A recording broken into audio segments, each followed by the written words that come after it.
Ngāti Kurī is one of the tribes that have lived in Te Whanganui a Tara, the great harbour of Tara, known today as Wellington.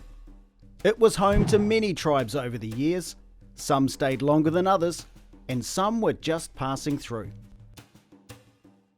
Ngāti Kurī was named after the ancestor Kurī. He and his wife Tāne Moiho had 6 children, known as Ngā Kurī o a Tāne Moiho, or the barking pups of Tāne Moiho.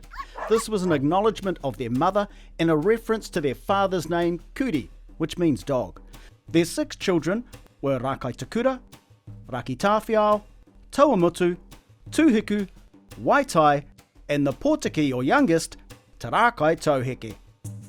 When he was born, Te Rākaitauheke was very much the runt of the litter, undersized and weak.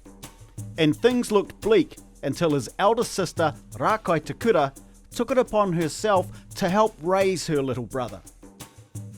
He grew, not very much. He was short and had an even shorter temper.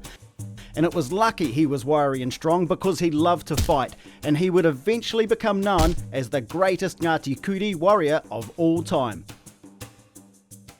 Ngāti Kurī and their relations had established pa at locations around Te Whanganui a Tara. Te Rākaitauheke, his wives Tahupare and Rokopare, and their children Hekekiao, Te Kōhika and Te Āpoka Ihuaiki lived in a big whare. His house was the talk of the town. It was a source of pride for him and admired by all. Beautifully carved, nice neighbourhood, great views. Another well-known chief living in the area at the time was Tapu from Ngāti Kahungunu. He had an amazing waka and loved nothing more than cruising around the harbour showing it off. His waka was formidable, powerful and fast. The tauihu and the taurapa were ornately carved and decorated. Tapu was immensely proud of his waka.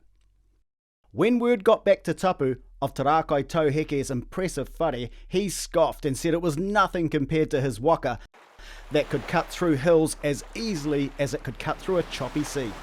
It could, he said, split the backbone of Orogorongo, a local mountain range.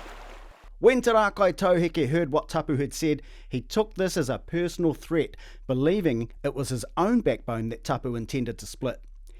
Any curse or insult was taken very seriously, and this exchange intensified the bad feeling and rivalry that existed between the two chiefs. One day, Tapu came ashore at Whātaitai, where a crowd had gathered to admire his waka. This was too much for Te Rākaitauheke, who stormed down to the water's edge and asked whose waka it was, knowing full well the answer. From amongst the crowd, Tapu stepped forward to claim the vessel, and at once Te Rākaitauheke bit down on the prow of the waka.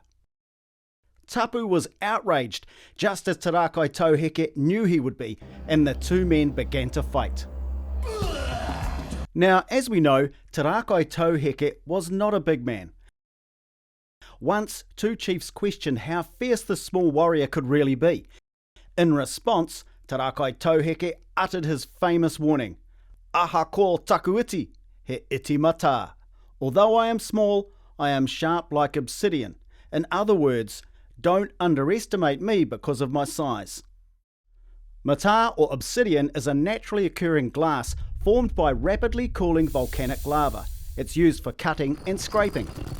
This was one of the many occasions when Te Rākaitauheke would prove he should not be underestimated.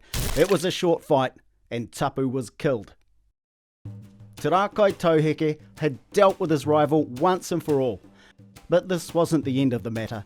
There would be serious repercussions. Tapu had many relations, and they would soon come looking for revenge.